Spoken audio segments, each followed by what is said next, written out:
ዛሬ የምንካፈለው የእግዚአብሔርን ጥበብ መረዳት። የእግዚአብሔርን ጥበብ መረዳት ምንድነው? የእግዚአብሔር ጥበብ ምንድነው? የእግዚአብሔር ጥበብ የእግዚአብሔር ጥበብና የሰው ይገናኛል? በፍጹም አይገናኝም። በፍጹም አይገናኝም። እህቶቼና ወንድሞቼ የእግዚአብሔር ጥበብና የሰው ጥበብ አይገናኝም። መጽሐፍ ቅዱስ ሲናገር ሙሉውን እናየዋለን። አንዳንድ ነገሮች የእግዚአብሔር ጥበብን መረዳት እንዴት ነው? እስቲ የመስቀሉ ቃል ለሚጠፉ ሞኝነት ነው፣ ለእኛ ለምንድን ግን የእግዚአብሔር ኃይል ነው። እንዴ መስቀሉ ምን አለው ማለት ነው? ቃል አለው። ቃል አለው ማለት የመስቀሉ ቃል ማለት ምን ማለት ነው? መስቀሉ መልእክት አለው። የተነገረን ነገር አለ።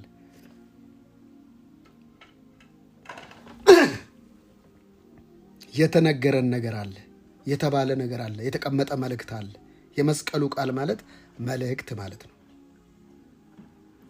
ይሄ መልእክት ደግሞ ለሚጠፉት ሞኝነት ነው። ለሚጠፉት ምንድን ነው? ሞኝነት ነው። የቱ? ይሄ የመስቀሉ ቃል። ለእኛ ለምንድን ግን የእግዚአብሔር ኃይል ነው። እንዴ ምን አይነት ነገር ነው እንዴ? ሰው መስቀል ላይ ሞቶ ማዳን። የሞተ ሰው እንዴት ሊያድን ይችላል? እንዴት ሊድን ይችላል? ማቴዎስ 27:40 ላይ ምንድን ነው ያላቸው? ምንድን ነው ያሉት?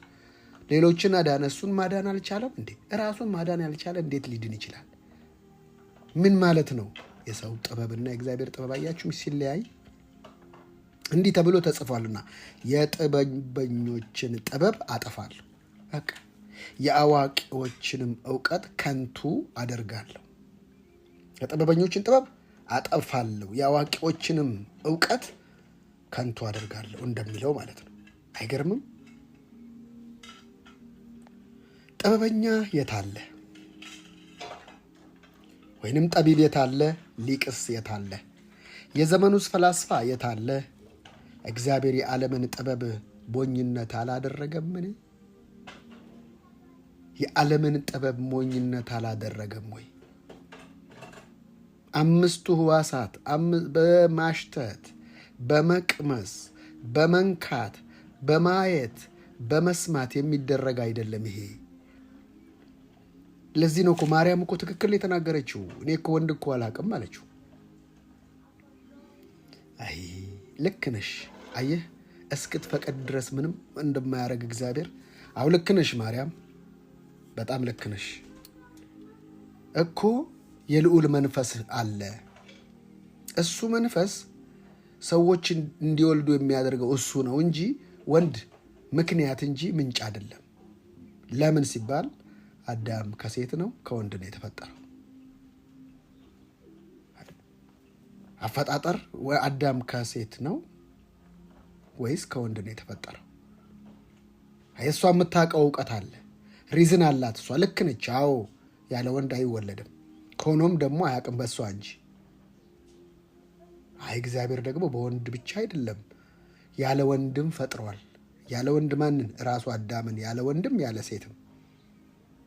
ሴትን ደግሞ ፈጥራል ያለ ሴት ከአዳም ወስዶ ማለት ነው። ከሁለቱም ደግሞ ፈጠረ፣ ከወንድና ከሴት። ከወንድ ፈጠረ፣ ያለ ወንድ ፈጠረ። ማን ይቀራል? የሴት ይቀራል።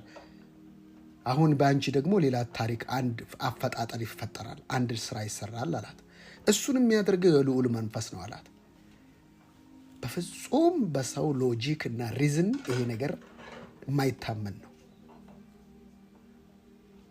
የማይታመን ነው። እህቶቼና ወንድሞቼ በእውቀት በኢንቴሌክቹዋል ምናምን ልትል ትችላለህ፣ ሰው ልታስደመም ትችላለህ። በፍጹም እሱ አይደለም። የእግዚአብሔር ጥበብ እንዲህ ነው የሚሰራው።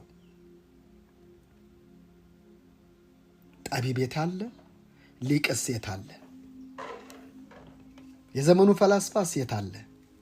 እግዚአብሔር የዓለምን ጥበብ ሞኝነት አላደረገምን? ለዚህ ነው ኮስት ነገራቸው እንዴት ሆኖ ይሉሃል። በዚህ ሪዝን፣ በዚህ አይምሮ፣ በዚህ ሐሳብ፣ በዚህ ንግግር፣ በዚህ አይታወቅም። ከእግዚአብሔር ጥበብ የተነሳ ዓለም በገዛ ጥበቧ እግዚአብሔርን ማወቅ ስለተሳናት በስብከት ሞኝነት የሚያምኑትን ያድን ዘንድ የእግዚአብሔር በጎ ፈቃድ ሆኗል። የእግዚአብሔር በጎ ፈቃዱ ምንድን ነው? በስብከት ሞኝነት።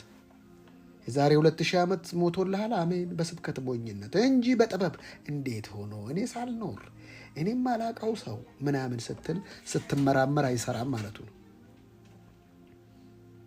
አያችሁ፣ የእግዚአብሔርን አሰራር እስካልተረዳን ድረስ የእግዚአብሔር ጥበብ ከሰው ጥበብ ጋር አይገናኝም።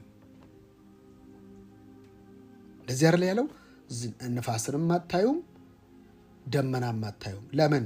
ምክንያቱ ወይንም ሪዝኑ የዝናብ ሪዝን ደመና ነው፣ የዝናብ ሪዝን ንፋስ ነው። ምክንያቱም ሌላ አገር ያለውን ዝናብ ወይንም ደመና ንፋሱ ገፍቶ አምጥቶት እዚህ ሀገር ሊያዘንበው ይችላል። አሁን ግን ንፋስ የለም፣ ምንም አይነት ምክንያት የለም፣ ደመናም የለም።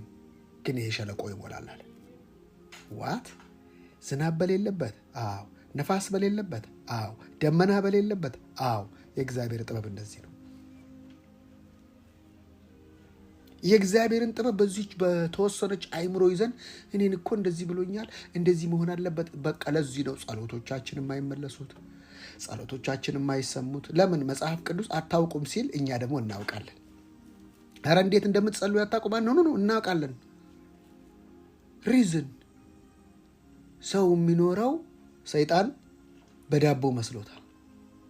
ሪዝን ይዞ መጣ። 40 ቀን ተርቧል፣ በቃ አገኘሁት ብሎ አንተ የእግዚአብሔር ልጅ ነህ፣ የእግዚአብሔር ልጅ ከሆንክ ታዲያ ይህንን ድንጋይ ዳቦ አታደርግም አለው። ሰው የሚኖረው ሰይጣን በዳቦ እንደሆነ ያውቃል። አንድ ደግሞ አዲስ ዓለም ይዞ ይመጣል፣ ክራይስት። አይ ሰው እኮ በእንጀራ ብቻ አይኖርም በእግዚአብሔር ቃል እንጂ አለው። አናቱን መታው። ለካ የምንኖረው በቃሉ ነው። ቃሉ ውስጥ ሕይወት አለ፣ መንፈስ አለ የሚባለው ለዚህ ነው። የእግዚአብሔርን ዊዝደም የእግዚአብሔርን ጥበብ ካላወቀው በሚታየው ዓለም ይሄን ዓለም አትምሰሉ። ምንድን ነው ዓለም? የሚያስበው ዓለም። ነገር ተወዷል፣ ኢኮኖሚ ጨምሯል። ልክ ነው፣ ሪዝን አለ። የእግዚአብሔር ደግሞ አለ ኢኮኖሚ የማያውቅ 5 እንጀራን 2 ዓሣን ለስንትና ስንት ሺህ ሰው የሚያበላ በምድረ በዳ ይሄ እግዚአብሔር ስሌት ወይንም የእግዚአብሔር ጥበብ ይሄ ነው። አያችሁ፣ እኛ ከገንዘባችን ከደሞዛችን ከሚሰጠን ነገር ጋር ነገሮችን እናያይዘዋል። በፍጹም እንደዛ አይደለም። የእግዚአብሔር ጥበብ እንደዛ አይሰራም።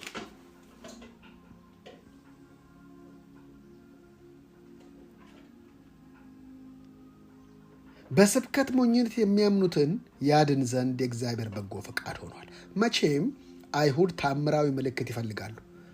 ታምራዊ የሆነ ምልክት ይፈልጋል አይሁድ። ያለ ምልክት አይሁድን ማሳመን አትችልም።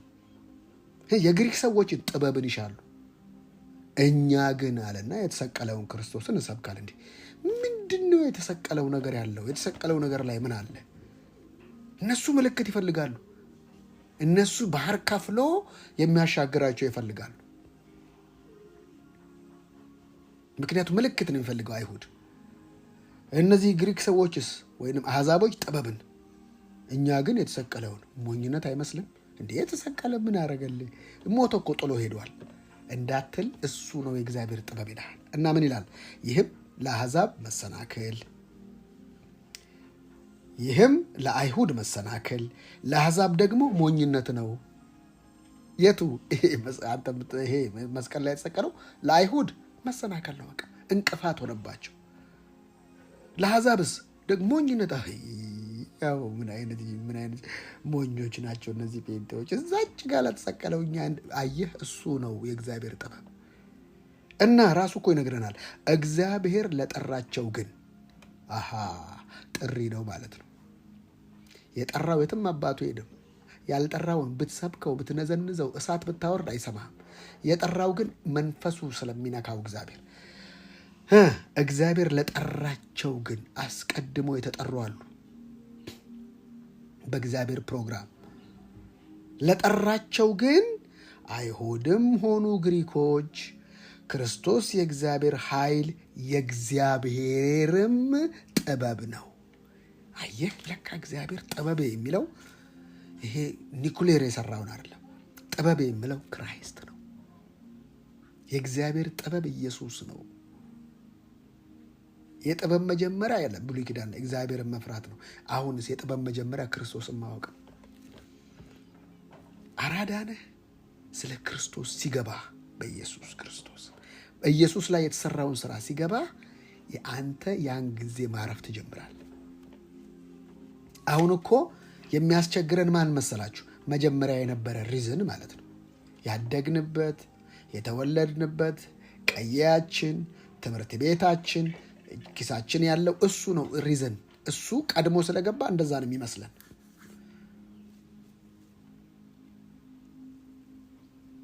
ሰው በቃ ካረጅ ከ45 ዓመት በኋላ ከ50 ዓመት በኋላ ምንም መውለድ የሚባል ነገር የለም የሚል ሪዝን አለ። እግዚአብሔር ደግሞ ኖ 90 ዓመቷም ወልዳለች። ይግረማችሁ ደግሞ 90 ዓመቷ አይ 90 ዓመት ብቻ አይደለም ድንግልም ወልዳለች። ማርያም ጋር ከመምጣቱ በፊት እግዚአብሔር ምን አደረገ? ኤልሳቤትን ከ6 ወር በፊት እንድታረግዝ አደረገ። ማርያም ጋር መጣና ማርያም የልዑል መንፈስ ይጸልልልሻል ሲላት ይሄ እንዴት ሊሆን ይችላል ካለ ከነገረችው እንዴ ዘመድሽ ኤልሳቤትን አታውቂያትም? አዎ። የቷ? ያቺ መካን። እንዴ መካኗ? እሺ። አሁን ካረገዘች ያው 6ኛ ወሯ ነው። ማርያም ታውቃለች? አታውቅም። ለምንድን ነው የማታውቀው? ሴትየዋ ስታረግዝ ራሷን ሸሸገች አይልም? ተደብቃለች። ይሄ ነገር እውነት ነው ውሸት ነው? እንዴት ነው ሄዳርግሻለሁ ይሄ ነገር እንዴ ይሄ እኮ የሚገርም ነገር ብላ ተሸሸገች። የተሸሸገችዋን ማን ነገራል? መንፈስ ገብርኤል። ማርያም አቤት ዘመድሽን ታውቂያታለች? አዎ። ዘካርያስን ታውቂዋለች? አዎ። እሷ እኮ አርግዛለች። እንዴ መካን እኮ ናት። የስ አየህ፣ መካንንም ድንግልንም አሮጊትንም የሚያስወልድ ከዛ በስተጀርባ ያለ የልዑል ኃይል አለ። ለምን? ልጅን የሚሰጥ እግዚአብሔር ነው እንጂ ባል አይደለም። እንዳውም አንድ ጊዜ ያዕቆብን ምን አለችው ራሄል? ልጅን ስጠኝና ሞታለሁ። እንዴ ተይ እንጂ አላት። በእግዚአብሔር ቦታ ነኝ ወይ? እንዴት እንደዚህ ትያለሽ? እኔ ልጅ መስጠት እችላለሁ ወይ? አየህ፣ ልጅ የእግዚአብሔር ስጦታ እንጂ የባል ወይንም የሚስት ስጦታ አይደለም። ለምን? አሮጊቷ ወልዳለች። ደብል አንድ ሴት 45 ነው፣ እሷ 90። ፔሬዷ ከቆመ 90 ዓመት ደብል ነው፣ ወለደች። ሌላ ድንግል በቃ አንተ እንትን እሷም ወለደች። ከወንድ ሴት አወጣ። ስለዚህ ምንም አያስደንቅም። እግዚአብሔር ነው ሁሉን የሚሰራው። ልጅን የሚሰጥ እግዚአብሔር ነው። ከዛም በኋላ ኤልዛቤትን ታውቃታለሽ አይደል? አዎ። እሷ እኮ አርግዛለች። ወዲያውኑ ይሄ በጣም መለኮታዊ አሰራር ስለሆነ መለኮታዊ ስራ ከተገናኙ ሰዎች ጋር ነው መሄድ ያለባት እንጂ ያለበለዚያ ያጨናግፈዋል። ከመቼ ወዲህ አንቺ እንዴ አሁን እናንተ ሰፈር ጓደኞቿ ጋር መታ ባካችሁ አርግዣለሁ ወዲያው ይመረመራል። በድንጋይ ተወግራ ትገደል ነበር። እንዴ እግዚአብሔር አስወለደኝ ትላለች እንዴ? በሌላ አባባል እግዚአብሔር አስወለዳት ማለት ነው። ሌላ እኮ አይደለም። እንዲህ ነኝና ይሄ ማፍረት ነው። በሉ ባሏ ደግሞ በስውር ደንግጦ ጨዋን መሆኗን ነው ማቀው፣ ምርጥ መሆኗን ነው ማቀው። ማንም ይታመነው በዚህ ዘመን በስውር ሊተዋት ፈለገ። እግዚአብሔር በህልም እሱ በስውር አይደለ፣ እግዚአብሔርን በህልም ለማንም ስነ ስርዓት አርግ። ያረገዘችው ከኔ ነው። ምን ከኔ ነው? የኔ ልጅ ነው። ከመለኮት አንዱ ነው። ልጅ ከተባለ እንጂ እግዚአብሔር አይወልድም አይወለድም። ታውቃላችሁ። ግን የእግዚአብሔር መልክ ነው ክራይስት አለው ለባሏም። ባሏም በልቡ ይዞ እየተደነቀ ወደ ግብፅ ውረድ ይለዋል። ወደ ግብፅ ይወርዳል። በልፃኑን የሚፈልጉት የሉምና ተመለስ ይለዋል። ይመለሳል። አያችሁ እግዚአብሔርን አሰራር።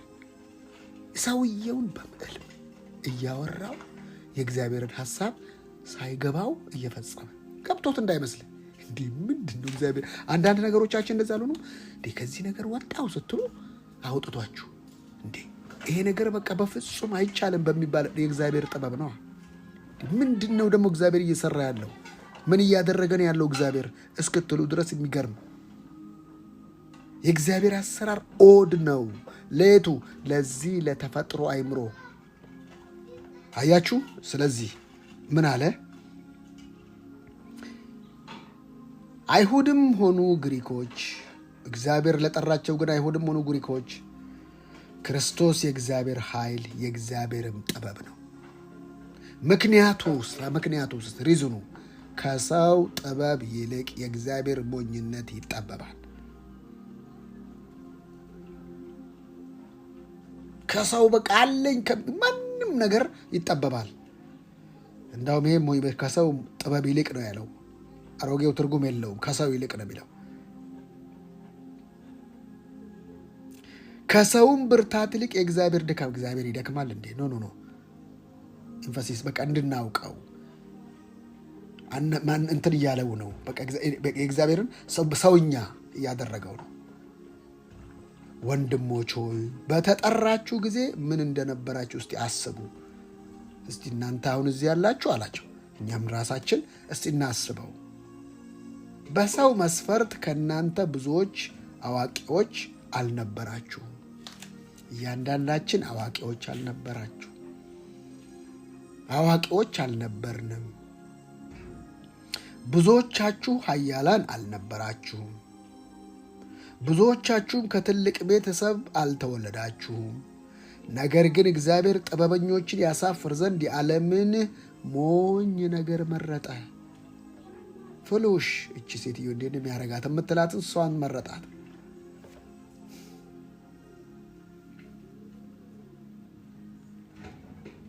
አያችሁ፣ በሪዝንና በኖሌጅ በሎጂክ አንድ የሚመራች ቸርች ውስጥ አንድ ፓስተር ነበር። ለ20 ዓመት ማስተርስ ፒኤችዲ ያለው 20 ዓመት አንድ ከእግዚአብሔር ሰው ጋር ሲያወሩ ጌታን ተቀበለ። እንዴት ሲባል ለካ ሰውየው በእውቀት ነው የሚመራው፣ በሪዝን ነው የሚመራው፣ በአይምሮ ነው የሚመራው እንጂ በመንፈሱ ሰውየው አልዳነም። ሰው በመንፈስ ሳይድል ሊሰብክ ይችላል፣ ሊዘምር ይችላል። በቃ እዛ ወዲያው በ3 ደቂቃ ነው 4 ደቂቃ እያወሩ መንፈስ ቅዱስ መንፈሱን ነካው። እንደገና ጌታን ተቀበለ። ቴዎሎጂ ስላወቅ እግዚአብሔርን ታውቃለህ ማለት አይደለም። ስለ እግዚአብሔር ማወቅና እግዚአብሔርን ማወቅ ይለያያል። እግዚአብሔር የሚታወቀው በመንፈስ በኩል ነው።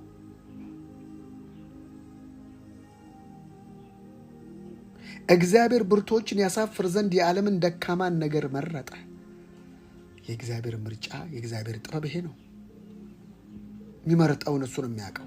ለምን ሲባል እግዚአብሔር የተከበረውን እንደሌለ ለማድረግ በዚህ ዓለም ዝቅ ያለውንና የተናቀውን ነገር ቦታም ያልተሰጠውን ነገር መረጠ። ቦታ ያልተሰጠውን ነገር እዚህ ግባ የማይባለውን መረጠ። ስንት ፈሪሳውያን ስንት የተማሩ እያሉ አሳ አጥማጅ ያልተማሩ የማያነቡ የማይጽፉ ጴጥሮስም በለው 12 ደቀ መዛሙርቶች ምን በሚባል ገጠር ውስጥ ነበሩ። ትምህርት የለም፣ አሳ አጥማጆች ናቸው።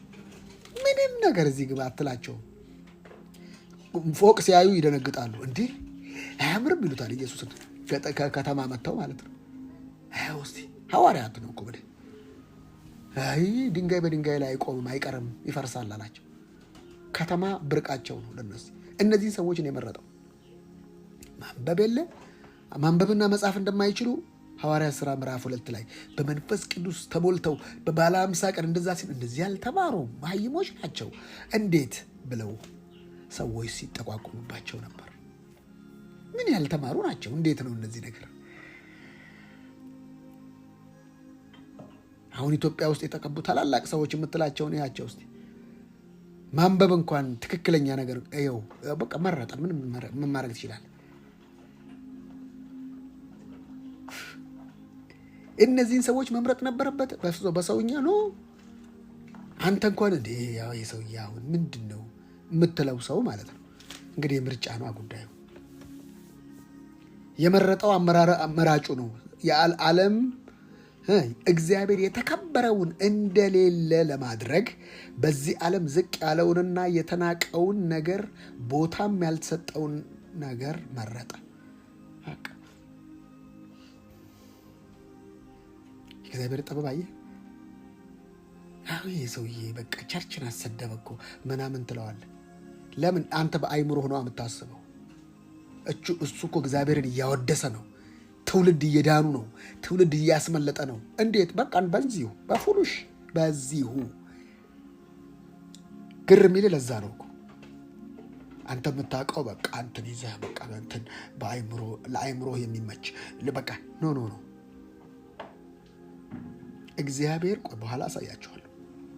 የሰው ጥበብ የእግዚአብሔርን ነገር ምንም፣ የዓለም ጥበብ የእግዚአብሔርን ነገር ምንም አይጨምርም አይሰራም። በቃ ይኸውም አለ ቁጥር 29 ላይ ይኸው ማንም ሰው በእርሱ ፊት እንዳይመካ ነው። በቃ 4 ነጥብ። ምን ማንም እንዳይመካ አፉን ጸጥ እንዲል። እኔ ስለተማርኩ ነው። እኔ ያውልሽ በእንትን በሃርቫርድ ዩኒቨርሲቲ ገብቼ እኔ ምናምን የትም አይደርሱም። እንደዚህ አይነት ሰዎች እንቅፋት የሚሆንባቸው ሌላ ነገር መሰላችሁ? ይሄ የገባባቸው እውቀት እንቅፋት ይሆንባቸው። አንድ ኢትዮጵያ ውስጥ አሁን በህይወት የለም። እኔ እንደዚህ ዲግሪ ጥዬ ነው የመጣሁት፣ በጆሮ የሰማሁት። እኔ እንደዚህ ጥዬ ነው የመጣሁት፣ እኔ እንደዚህ አድርጌ ነው የመጣሁት። እኔ እንዲህ ሁሌ የሚያወራት እቺ አይ ሰውዬ ኢየሱስ ዙፋን ጥሎ ክብር ጥሎ አምልኮ ጥሎ መለኮትነትን ጥሎ እንደመጣ አልገባውም። ያ ሰውዬ ብዙም አልቆየም፣ ጌታ ወደ ራሱ ወሰደ። ምን ትምክህት ያስፈልጋል? እንዳይመካ ከተባልክ አየህ፣ ያለ ዕውቀት ሰዎች እንዴት እንደሚሞቱ። በክርስቶስ ኢየሱስ ለመሆን የበቃችሁት ከእርሱ የተነሳ ነው። ለመሆን እንኳን የበቃችሁት ከእርሱ አንተ ምንም አድርገህ አይደለም። እና በክርስቶስ ኢየሱስ ለመሆን የበቃችሁት ከእርሱ የተነሳ ነው። እርሱ ከእግዚአብሔር ዘንድ ጥበባችን። አሃ ለካ ከእግዚአብሔር ዘንድ የተሰጠን ጥበብ ኢየሱስ ነው። እርሱ ከእግዚአብሔር ዘንድ የተሰጠን ጥበባችን ነው። አንድ ጥበባችን ብቻ አይደለም፣ ጽድቃችን ነው። ጽድቃችን ብቻ አይደለም፣ ቅድስናችን ነው። ቅድስናችን ብቻ አይደለም፣ ቤዛችንም ሆኗል። እንዲህ ተብሎ እንደተጻፈ የሚመካ በጌታ ይመካ። በጌታ የሚመካ ሰው ምን አለው ማለት ነው? ጥበብ አለው፣ ጽድቅ አለው፣ ቅድስና አለው፣ ቤዛም አለው። ይሄ ሁሉ በማን ፓኬጅ ውስጥ ነው? በክርስቶስ። ከየት የመጣ? ከሰማይ ከእግዚአብሔር ዘንድ የመጣ ለማ? ለኔ። ይሄን ነው በሞኝነት መቀበል። በአይምሮ ደግሞ ስትሆን እንዲህ መች ጾምኩ፣ መች ተጋው፣ መች አምላኬ ፊት አለቀስኩ፣ መች ምሽግ 30 ቀን ገባው፣ መች 3 ቀን ገባው። እንዲችው አዎ እንዲችው። እንዴት እስቲ መጽሐፍ ቅዱሳዊ ያምጣ። እያሳደደ እግዚአብሔርን ሰው እየገደለ እያሳደደ እግዚአብሔርን ስለ እግዚአብሔር እየተዋጋ መንገድ ላይ በጥፊ መታው እና ኃይለኛ ቅባት ቀባው። ጸልዮ ነው፣ ተጸልዮ ነው። እንዲያው በቃ አይደለም፣ ምንም አልጸለየም። የሰውዬ ጸሎት አያስፈልግም እያልኩ ነው አይደለም። ከእግዚአብሔር ጋር የምንገናኝበት ግንኙነት ነው። ጸሎትም ቢሆን መመኪያ አይደለም። መመኪያችን እግዚአብሔር። ያልጸለይ ቀን ታዲያ ምን ልትሆን ነው? ጸሎትም ቢሆን መመኪያ አይደለም። እንድጸልይ አታቅም ከተባለ ጸሎት ራሱ አታቅም። የእግዚአብሔርን ጥበብ የእግዚአብሔርን ጥበብ አያችሁ። ከኛ ጋር በፍጹም በደንብ አይገናኝም። ምንም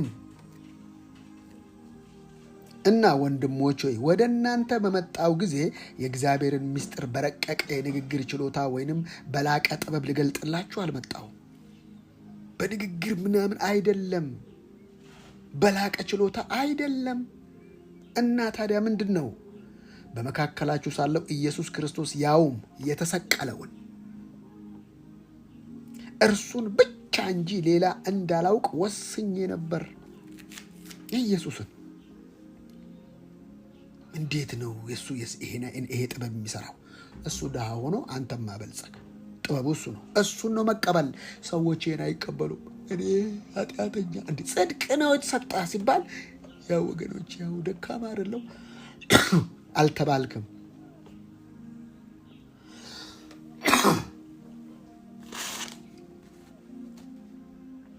አልተባልሽም፣ አልተባልክም። የተባልከው ምንድን ነው? ጻድቅ ነህ።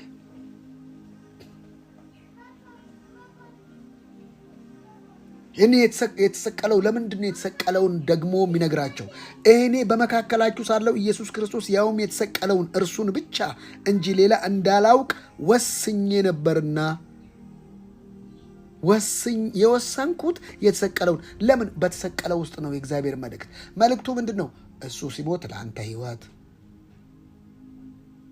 እሱ እያለቀሰ አንተ እንድትስቅ፣ እሱ ድሃ ራቁቱን ሆኖ አንተ እንድትበለጸግ፣ እሱ የተመታው የቆሰለው አንተ እንድትፈወስ፣ እሱ የሞተው አንተ በህይወት እንድትኖር። ለምን? ክርስትና መለወጥ ሳይሆን መለዋወጥ ስለሆነ እሱን የነገርኳችሁ። ስለዚህ ኩነኔ የሌለብህ እሱ ተኮንኖ ነው። እርግማን የሌለብህ እሱ ተረግሞ ነው። የእግዚአብሔር ጥበብ ይሄ ነው። ምንድነው ሌላ ነገር ውስጥ የምትገባው?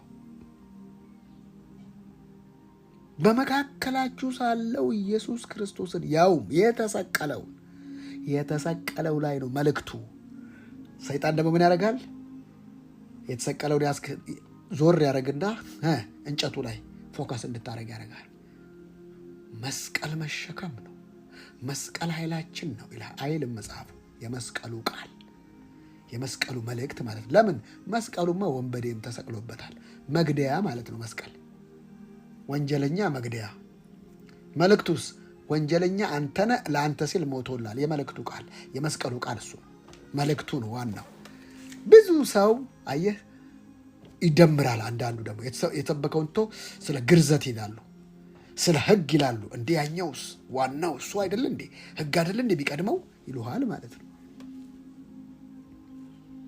ከክርስቶስ ጋር ሚክስድ ግሬስ የተቀየጠ ወንጌል ይነግሩሃል ማለት ነው። ከዛ የተበረዘ ነገር አቅም አይኖረው። ቤተ ክርስቲያን አቅም ያጣችው ከዚህ የተነሳ ነው። የሞተውን ብቻ ነው የሚሰብኩ፣ ትንሣኤ አይነግሩም። የመስቀሉ ቃል ፓኬጅ ነው። አርብን ብቻ ነው የሚሰብኩ። ተሰቃየ፣ ሞተ፣ ተንገላታ። ኖ ታዲያ የተነሳው ስለምንድን ነው? ለጽድቄ ነው። አዲስ ህይወት ሊሰጠኝ ተነሳ የሚለውን ብዙ ጊዜ ይዘነጉታል። ወደ እናንተ የመጣሁት በድካምና በፍርሃት እንዲሁም በብዙ መንቀጥቀጥ ነበር። ቃሌም ስብከቴም የመንፈስን ኃይል በመግለጥ እንጂ በሚያባብል የጥበብ ቃል አልነበረም። አባባይ አይደለም ወገኖች፣ አይዟችሁ ይመጣል እያልኩ አይደለም። ይህን መንፈስን ኃይል በመግለጥ ነው። ያለ መንፈስ አይቻልም። እኔ ብሄድ ይሻላችኋል እና ስትሄድስ እንዴት ልንሆን ነው? አጽናኙን እልከዋለሁ። እንዴ አጽናኙ ምንድን ነው የሚያደርገው? እሱ ዓለምን ስለ ኃጢአት ይወቅሳል። ዋት 12 ደቀ መዛሙርት ቢወቅስ አይሻልም? አይሻልም። 12 ደቀ መዛሙርት አይቶ ነው የሚወቅስህ፣ ሰምቶ ነው የሚወቅስህ፣ በአይምሮ ነው የሚወቅስህ። ስለዚህ ውጤታማ አይደለም። ለዚህ ነው እኮ አንቺ ብትገስጫት፣ አንተ ብትገስጻት፣ አንሱ ቢገስጸው፣ መሪዎች ቢገስጹት አንዳንድ ሰው የማይሰማው ለምን? ለአይምሮ ሆኖ በቃ ምንም ያውቀዋል ሰውየውም። መንፈስስ ዓለምን ስለ ኃጢአት ይወቅሳል። ልክ መንፈስ ቅዱስ ይመጣና አይምሮውን አልፎ ሀሳቡን አልፎ መንፈሱን ሲነካው ያ ሰውዬ ማልቀስ ይጀምራል። ምን ሆናል? እኔ ራሴ የሆንኩትን አላቅም ይላል። እኔ ራሴ የሆንኩትን አላቅም። የሆንኩትን ለምንድን ነው የማታውቀው? በአይምሮ አይደለማ። መንፈስ ኢምፓርት ውስጥህን ነው ይነካ። ስለዚህ አላውቀውም። ለምን ዝም እንዳልኩ እንዴት እንደተለወጥኩ አላውቀው የሚሉት አየህ፣ መንፈስን ሊነካ የሚችል ማን ነው? መንፈስ ቅዱስ። ለዚህ ነው የምንናገረው ቃል መንፈስም ህይወትም ነው ያለው ኢየሱስ እንጂ ሰው ሁሉ እኮ ይናገራል። ለምንድን ነው የማይሰማው? ያ የሆነበት ያ በዛ ህይወት ውስጥ ያለፈ ሰው ሲነግርህ ለምንድን ነው የምትሰማው? መንፈስህን ነው የሚነካ እሱ። ለምን? አሳያችኋለሁ። በሚያባብል የጥበብ ቃል አልነበረም፣ የመንፈስን ኃይል በመግለጥ እንጂ። እሺ ቁጥር 5 ይኸውም እምነታችሁ በእግዚአብሔር ኃይል እንጂ በሰው ጥበብ ላይ እንዳይመሰረት። አናት ያዕቆባ ይኸውም እምነታችሁ በእግዚአብሔር ኃይል እንጂ በሰው ጥበብ ላይ እንዳይመሰረት። በሰው ጥበብ ላይ የተመሰረተ ነገር ዋጋ የለው። ለዚህ ነው ይኸውም እምነታችሁ። በሰው ጥበብ ላይ የሚመሰረት አለ ማለት ነው። ልክ በሰው ጥበብ ላይ መመሰረቱን የምታውቀው አንድ ሰው ሲሳሳት እሱም ይሳሳታል።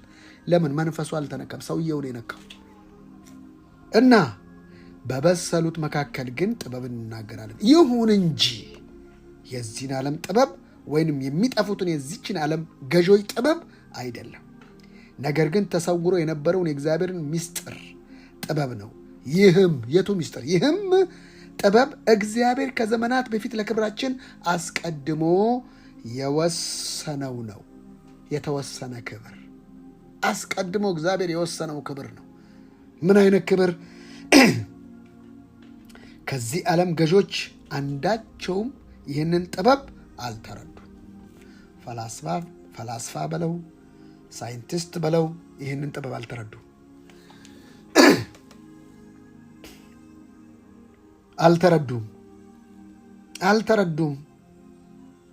ቢረዱትማ ኖሮ የክብርን ጌታ ባልሰቀሉት ነበር። ይሁን እንጂ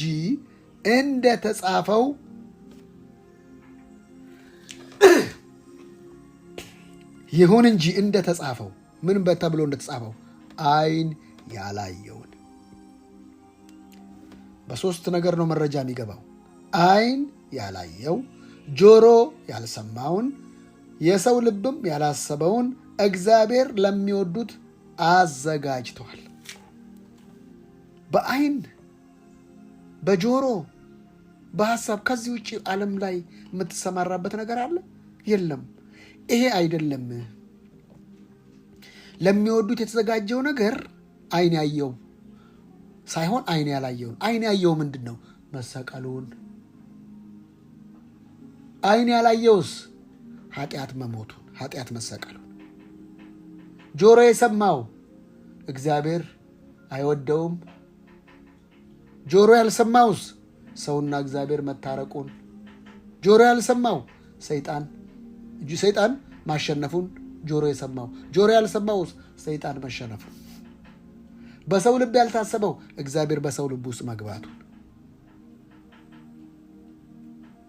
ይሄ በምን ነው የሚታወቀው? በመንፈስ። ያው እዚህ ጋር እግዚአብሔር ግን ይህን በመንፈሱ አማካኝነት ለእኛ ገልጦልናል።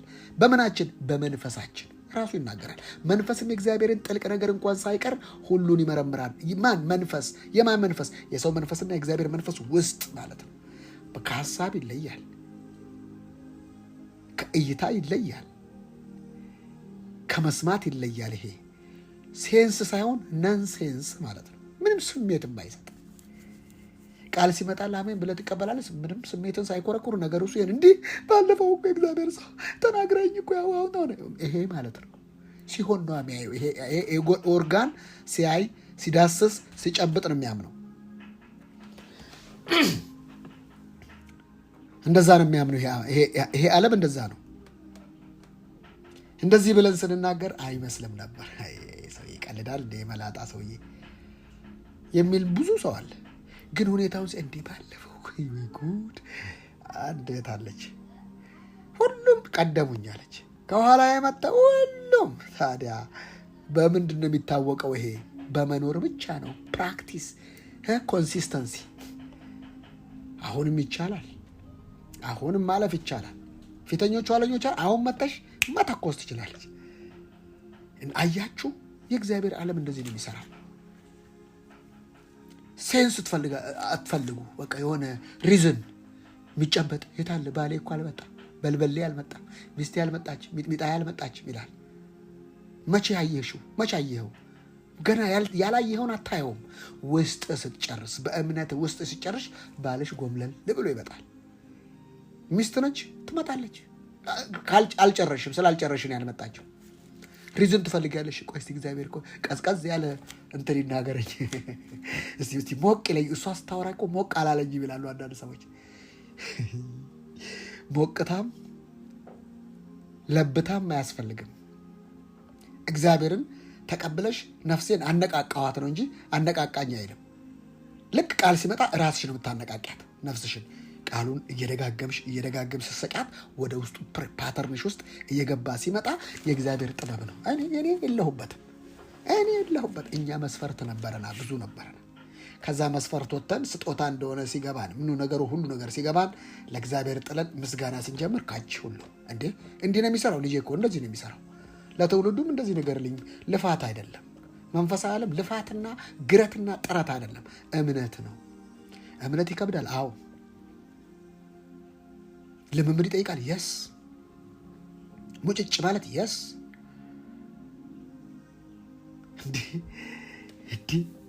እንዲህ ማርያም ስታምን ቀጥ ብላ ወደ ኤልሳቤት ለኤልሳቤትም አይ መንፈስ ቅዱስ ሄዳ ስትመጣ ሰላምታ ስትል የጌታዬ እናት ማን ነገራት? መንፈስ የጌታ ማን ነው ቀድሞ ያረገዘ? ኤልሳቤት። ጌታዬ ባያው ማን ነች? ኤልሳቤት። ማንን? የ16 ዓመት የ14 ዓመት ልጅ። ያን ጊዜ በ14 ከ13 እስከ 16 ነው የሚረገዘው። እንደዛ ነው። አሮጊቷ ደግሞ ያው ኦልሬዲ 60 70 በሏት። የጌታዬ እናት ብላ ሰጋጇ ማነች? ሰላምታ የምትሰጠዋ እቺ የሚሰገድላት ማን ነች? ማርያም። ለምን? ውስጧ የጸነሰችው። አያችሁ አሰራር።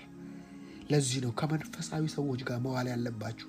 ባቱል በትምህርቶች ቁጭ ብላችሁ ከእግዚአብሔር ጋር እግዚአብሔር ነገር ስትሰሙት ሴንስ የለውም፣ ነን ሴንስ ነው። ምንም ስሜት አይስጣችሁ። በመለማመድ ነው የምታመጡት። ስለዚህ እኛ ቤት ሰዎች መጀመሪያ ሲመጡ ይሄ ሰውዬ የገዛ ባለቤት ይሄ ሰውዬ ምንድን ነው ያወራው እያለች ነበር። ምንድን ነው ያወራው? ምንድን ነው ሰውዬ? ምክንያቱም እሷ የለመደችው ሃይማኖተኝነት፣ እሷ የለመደችው በህግ ቸርች ውስጥ በቃ ተቀናንቦ ምን እሱን የለመደችው። እሱን በቃ እንትን ማለት ቀስ ብሎ እንትን ማለት በቃ ከዛም በኋላ እየሸረፈ ዛሬ ያው አትሰማ። መጀመሪያ ሲመጣ እንደዚህ ምንድን ነው እዚህ ቤት ደግሞ የሚወር ባለፈው ባልሰማት እንደዚህ በቃ ደስ ስለሚለኝ ነው የምሰማው እንጂ አይገባኝ ማለት ልክ ስትነካ መታመሟን አውቃ ልክ የእግዚአብሔር ቃል ሲፈውስ እንዲህ ብላ መባነን ጀመረች። ወንድም የመጀመሪያ ትምህርት የሚያወዛግበው የነፍስ ውስጥ የገባውን እውቀት ነው። እስከ ዛሬ ተምሬ ያለኝ አንዱ ቸርች ውስጥ የሁሉ ነገር ታዲያ ምን ያደረገልህ? የተማርከው ነገር በህይወት ላይ ውጤት፣ በኑሮ ላይ ውጤት፣ በኢኮኖሚ ላይ ውጤት ካለመጣ አታፈርጠው።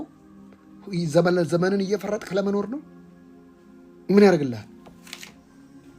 ሪስክ ቴከር መሆን ያስፈልጋል። የእግዚአብሔር ጥበብ እንደዛ ነው የሚሰራው። ቆይችን ነገር እንደዚህ አንዳንድ ሰው አላየህም? ቆይችን ስራዋን እንትን አድርጌ የግል ገቢዬን አካብቼ አጠራቀሜ ችኛዋ ስትስተካከልልኝ የእግዚአብሔርን ስራ ነው። ያን ጊዜ ያልፋል። በቃ ጌም ኦቨር። እችን ላስተካክላትና ከዛ የለም እግዚአብሔር በባዶ ነው የሚሰራው። መሀይሙን አመጣ እኮ አንተ ምንም ያልተማረውን ጴጥሮስ አመጣና ዛሬ በጴጥሮስ ትምህርት ስንት ሰው ቴዎሎጂ ይሰራል፣ ሪሰርች ይሰራል። የእግዚአብሔር ጥበብ እንደዚህ ዓለም ጥበብ አይደለም። ለምን? አይን ያላየው ጆሮ ያልሰማው የሰውም ልብ ያላሰበውን እግዚአብሔር ለሚወዱት አዘጋጅቷል። እግዚአብሔር ግን ይህን አይን ያላየውን ጆሮ ያልሰማውን በሰው ልብ ያልታሰበውን ይህን በመንፈሱ አማካኝነት ለእኛ ገልጦልናል። የተገለጠው በመንፈስ ነው እንጂ እግዚአብሔር ባይረዳን እንዴት ነው የምትድኘው?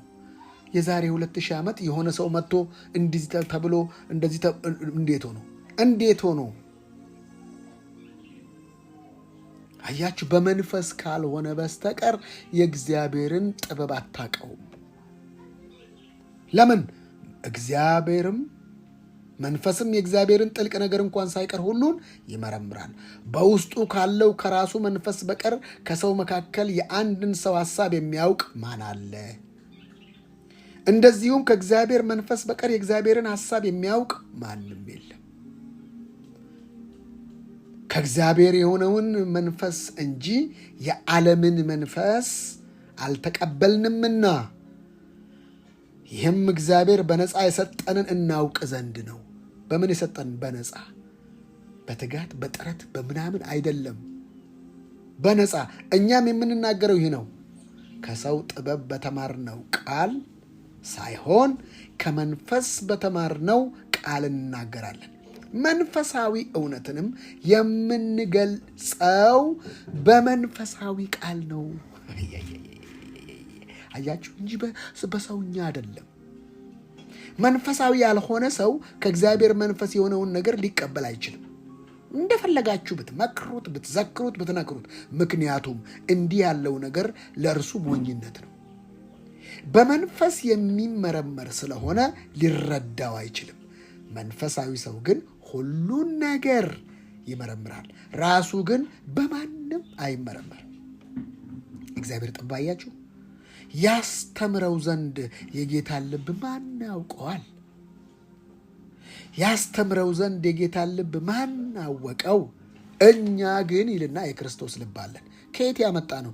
የመስቀሉን ቃል ስንቀበል ልባችን ተገጠመልን። እኛ ግን የክርስቶስ ልብ አለን። ክርስቶስ ሲሰቀል የእኛን ልብ ወስዶ ገደለው፣ ሰቀለው። የእሱን ልብ ሰጠን፣ የእሱን አይምሮ ሰጠን። ለምን? በክርስቶስ ኢየሱስ የነበረ ሐሳብ ደግሞ በእናንተ ይሁን።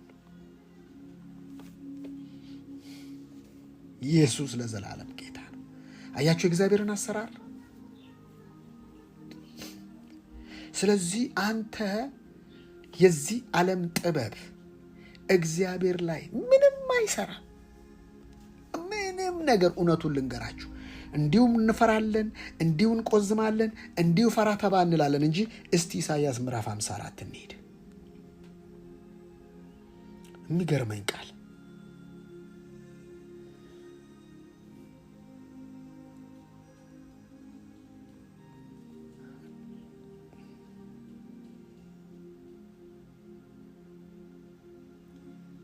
ከ13 ጀምሮ ላንብበው። ወንዶች ልጆችሽ ሁሉ ከእግዚአብሔር የተማሩ ይሆናሉ፣ የልጆችሽም ሰላም ታላቅ ይሆናል። ዋት ከእግዚአብሔር መማርህ በሰላም ይታወቃል። ግርግር አትፈጥርም፣ አትደናገርም፣ አትጭበረበርም። የእግዚአብሔር ጥበብ ከእግዚአብሔር ስትማር ይሄ ዓለም ሲተራመስ ምንም አይመስልህም። እውነቱን ልንገርህ እንግዲህ በአእምሮ መታደስ ተለወጡ እንጂ ዓለም አትምሰሉ ማለት እንደ ዓለም ግርግር አትፍጠሩ።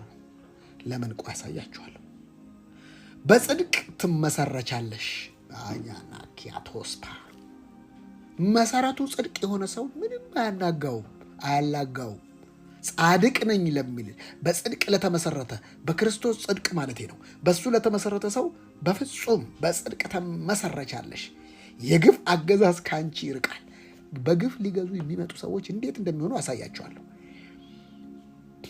የሚያስፈራሽ አይኖርም። ጻድቅ እንዳንበሳ ደፋር ነው አይደል የሚለው? እንደ ሾኮኮ ይሾኮሾካል አይልም። ጻድቅነት የሚታወቀው ቦልድነስ ነው። ቦልድነስ የሚታወቀው በንግግር ነው። ንግግር እንዴት ነው? የድል ነዋ፣ የሰላም ነዋ፣ ሁሉ ነገር። ለምን? ጻድቅ ነህ። አንበሳ፣ ስለ አንበሳና ስለ ንስር አሳይቻቸዋለሁ በቀደምታ፣ አልደግመውም። የሚያስፈራሽ አይኖርም። ሽብር ከአንቺ ይርቃል፣ አጠገብሽም አይደርስም። ማንም ጉዳት ቢያደርስብሽ ከኔ አይደለም። ካልቫ ኡመር ማንም ጉዳት ቢያደርስብሽ ከኔ አይደለም። ጉዳት ያደረሰብሽ ሁሉ ለአንቺ እጁን ይሰጣል። አቪና ማርቱናስ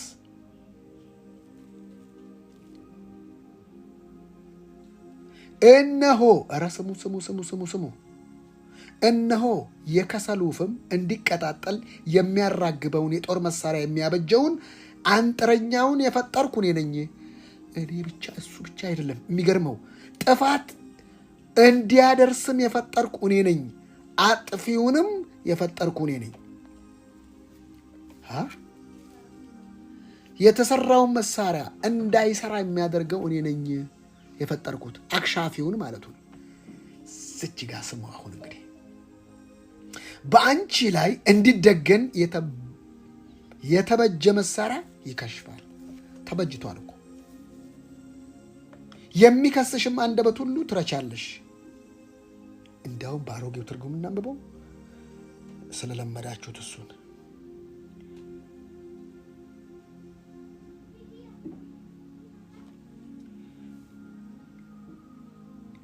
በዛ ይሻላችኋል። ልጆችሽ ሁሉ ከእግዚአብሔር የተማሩ ይሆናሉ፣ የልጆችሽም ሰላም ብዙ ይሆናል። መማር የሚታወቀው በሰላም ብዛት ነው።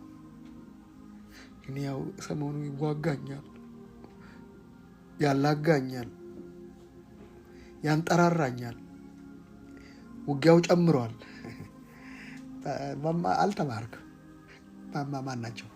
አልተማርክም፣ አንተ ተላላኪ ነህ፣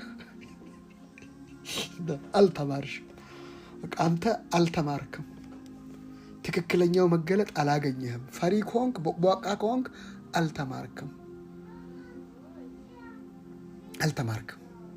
ከእግዚአብሔር መማርህ ደፋር አማኝ ነው የሚያደርግ፣ ያለበለዚያ አልተማርክም። ለምን? ከእግዚአብሔር የተማሩ ይሆናሉ ይልና በሰላማቸው ይታወቃሉ። የልጆችሽን ሰላም ብዙ ነው። በጽድቅ ትጣነጫለሽ፣ ከግፍ ራቂ፣ አትፈሪምም፣ ድንጋጤም ወደ አንቺ አይቀርብም። ቁጥር 15 ይሰበሰባሉ። እነሆ ኮፐንሃገን ይሰበሰባሉ። የጸጥታ ውጪ በኢትዮጵያ ላይ ያላየም እንዴ? በቅርብ ጊዜ ታሪክ አይደለ? 16 17 ጊዜ ይሰበሰባሉ። ነገር ግን ከኔ ዘንድ አይሆንም። መሰብሰብ ለካ ይሰብሰቡ። ለምን አይደረደሩም? ምን አገባህ? ምን አገባሽ? ባለፈው ተሰበሰቡ፣ በቃ ይሰበሰባሉ። ከኔ ዘንድ አይሆንም። ለካ ስብሰባውን የመጨረሻውን ሴናተር የሚያጸድቀው ራሱ እግዚአብሔር ነው። ለካ ትሰበሰባለህ፣ ትበተናለህ። ይሰበሰባሉ፣ እነሆ ይሰበሰባሉ። ስብሰባ ይጠራራሉ። ጂኤን ኮፐን ምናምን ስንት አይነት የእንትና አስተባባሪ ስብሰባ መሰብሰብ ነው። ትላልቅ አዳራሽ የሚሰሩት ለመሰብሰብ ነው። ይሰበሰባሉ፣ ግን ከኔ ዘንድ አይሆንም። በአንቺ ላይ የሚሰበሰቡ ሁሉ ከአንቺ የተነሳ ይወድቃሉ። ስብሰባው አንቺ ሲያዩ ይወድቃል። በቃ ሴራ እኮ አድርገዋል። በኋላ አሳያችኋለሁ። መዝሙር 2 ላይ ሴራ አድርገዋል። ምን ያድርገዋል? እግዚአብሔርም እንደሚያደርግ አሳይ።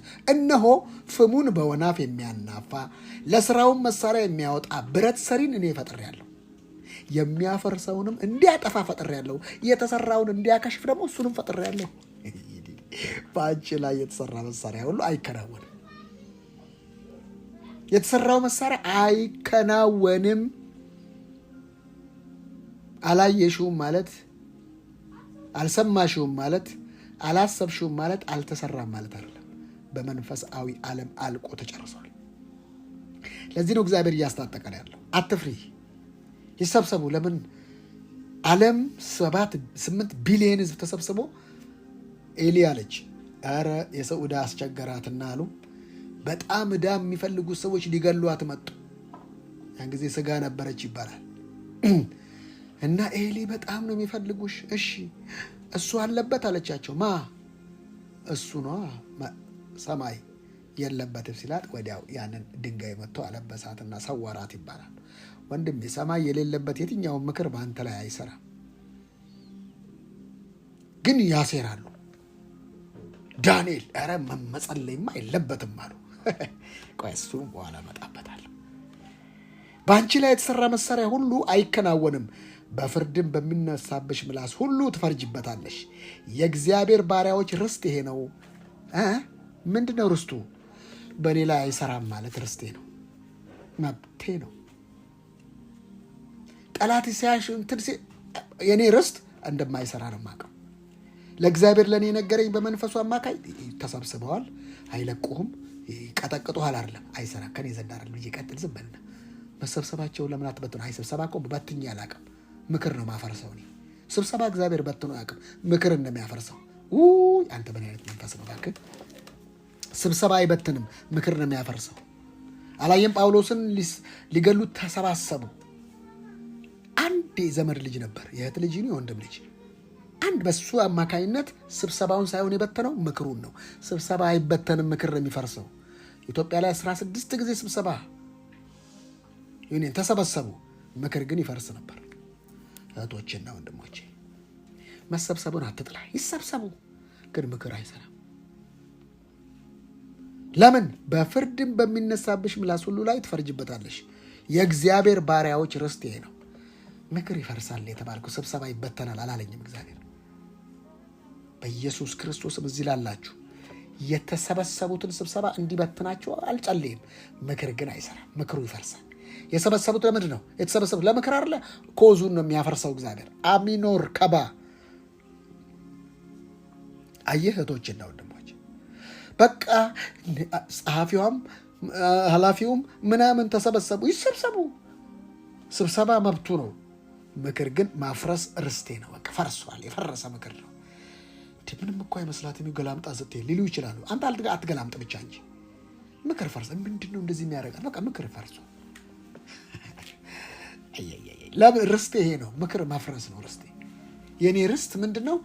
አታገኝም፣ አታመጣ፣ ይሰበሰባሉ። በቃ በዚህ በኩል ዝጋ፣ በዚህ በኩል እንትን በይ፣ በዚህ በኩል ጥመድ፣ በዚህ በኩል። እግዚአብሔር ግን ምክር ፈረሰ። ጽድቃቸውም ከኔ ዘንድ ነው ይላል እግዚአብሔር። የእግዚአብሔር ባሪያዎች ርስት ይህ ነው፣ ጽድቃቸውም ከኔ ዘንድ ነው። ታዲያ ማን ነው ጻድቅ? እኔ አይደለም? አንቺ አይደለች ጻድቅ? እኛ በእርሱ ሆነን የእግዚአብሔር ጽድቅ እንድንሆን ኃጢአት ያላወቀውን ስለኛ ኃጢአት አደረገው አላለም ኢየሱስ? አላለም ጳውሎስ? አያችሁ፣ ለዚህ ነው ጽድቃቸው እኔ ነኝ።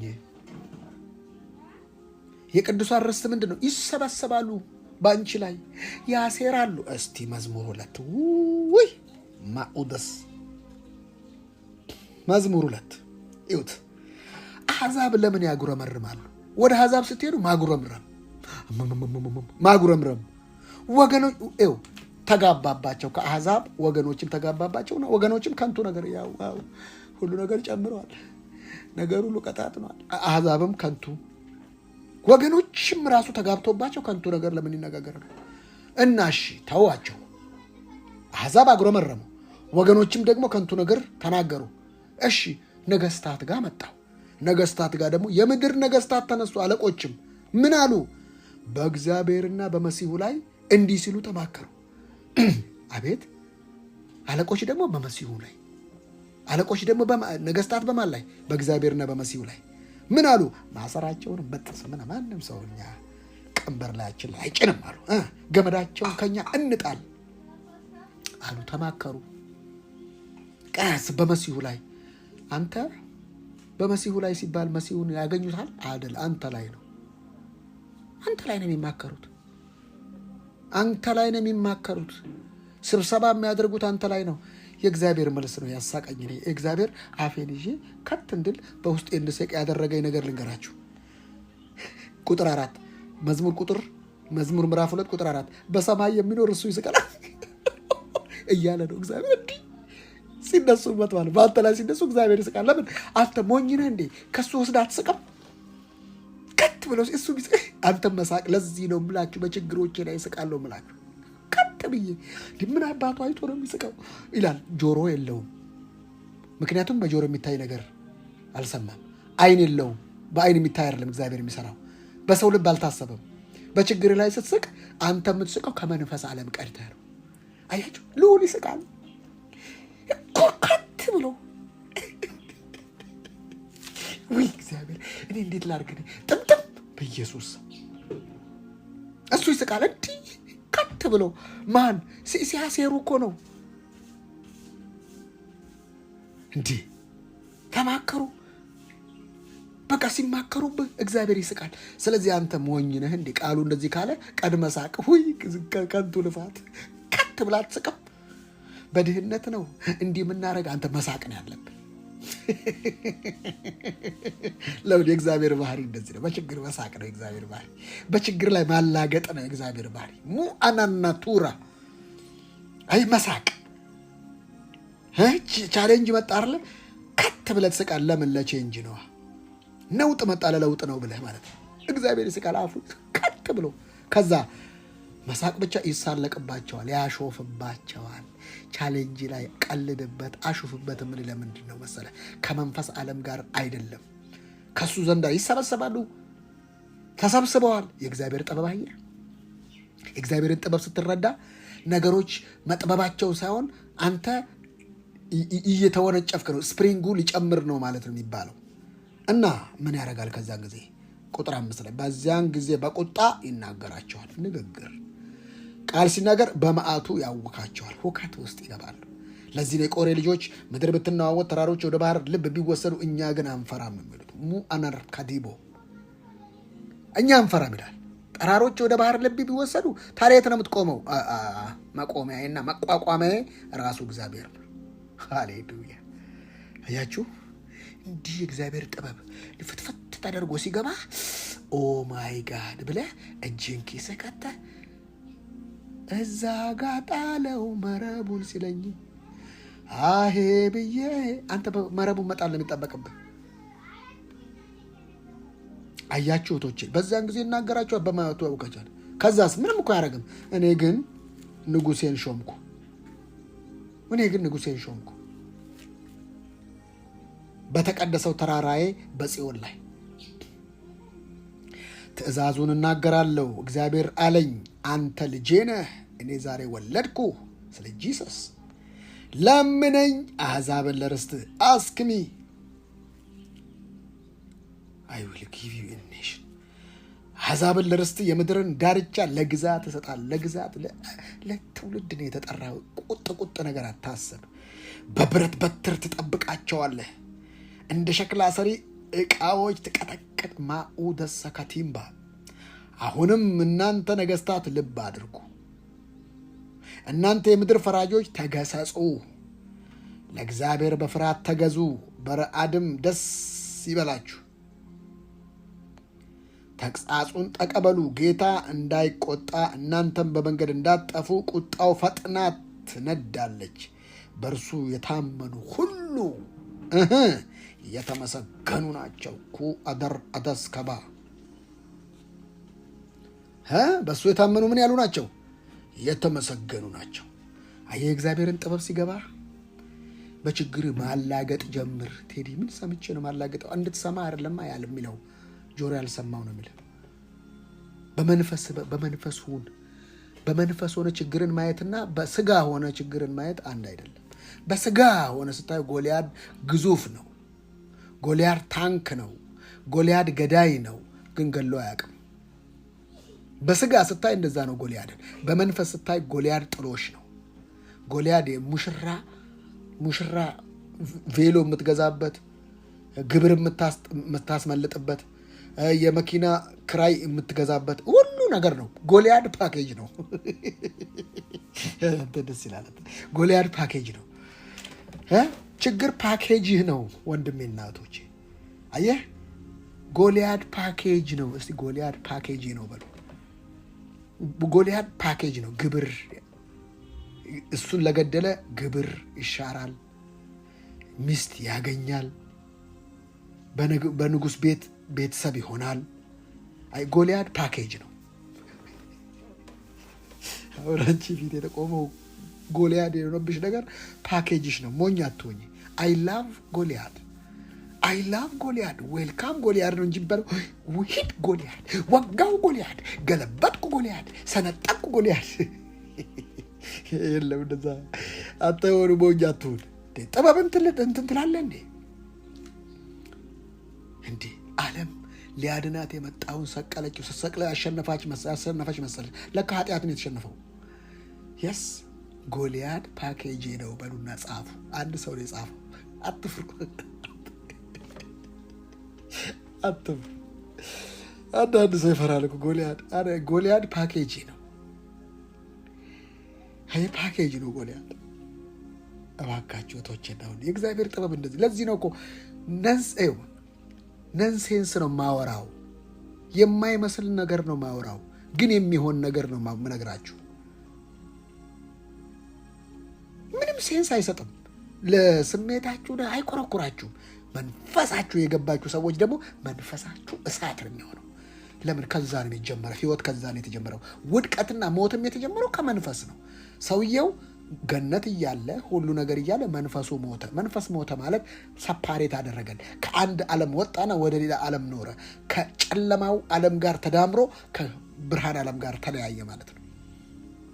የኑሮ ስርዓት ነው። መንፈስ ላይ ነው የሚሰራው ነገር።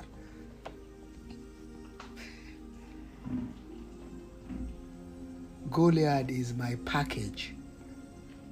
አየህ፣ የእግዚአብሔር ጥበብ ሲገባ ጎልያድን ግዝበቱን ሳይሆን አቅሙን ሳይሆን ጥቅሙን ነው የምታየው። ብርታቱን ሳይሆን የእግዚአብሔርን ምሕረቱን ቸርነቱን ነው የምታየው። የጎልያድን ብርታት ሳይሆን የእግዚአብሔርን ቸርነት። ምን አይነት በረከት ሰጠኝ ነው የምትለው። የማይሳት በረከት እኮ ነው። በምንም አትስተውን ጎልያድን። አይንን ጨፍነ ብትመጣው ትመታዋል። የማይሳት ችግር ሲመጣልህ አሜን በወይኔ ጌታ ሆይ እና ደስ ነው የሚልህ። ውይ ዛሬ ባል በማጣት ችግር፣ ሚስት በማጣት ችግር፣ ዋቴቨር በለው በዛ እሱ ልትመረቅበት ነው፣ ልትመረቂበት ነው። ፓኬጅ ነው የሚባለው ለዛ ነው። የትዳርን ስታንዳርድ እግዚአብሔር ባንቺ ሊያስተምር ነው። ከዘገየ መውለድ ደግሞ እምቢ ካለ ከዳንና እስከ ቤርሳቤ የሐናን ማህፀን እግዚአብሔር ዘግቶት ነበር ይላል። ለምን ዘጋው ሲባል እግዚአብሔርም ልጅ ፈልጎ። ለምን ታዲያ ልጅ ሲፈልግ ታዲያ ማህፀን የሚዘጋው? ሴትዮዋ የምትናገረው በፈቃዷ ነዋ። ከሰጠኝ እሰጥሃለሁ ስትለው ከፈተላት ይላል። ከዛ 6 ልጆች ወለደች ይላል። ሲወለድም አየህ ጭንቅሎና ክንባለው ከሚወለድ አንድ ምድርን የሚገለባበጥ ቢወለድ አይሻልም? ከዳን እስከ ቤርሳቤ እነ ትከሻ ሰፊ እነ ሳማ እነ ኤልያብ ምናምን ተወልደው ምን አመጡ? አንድ ዳዊት ነው የጣለው። አየህ ይወለድ ግሪሳና ኩይሳ ከሚወለድ አንድ አንበሳ ይወለድ። ሌጋሲ የሚጥል እንጂ አንቺን በጨጓራና በኩላሊት በሽታ የሚጥል ሳይሆን ትውልድን የሚያነሳ መውለድ እስካልቀረ እንደ እግዚአብሔር ይወለድ አንድ ምርጥ።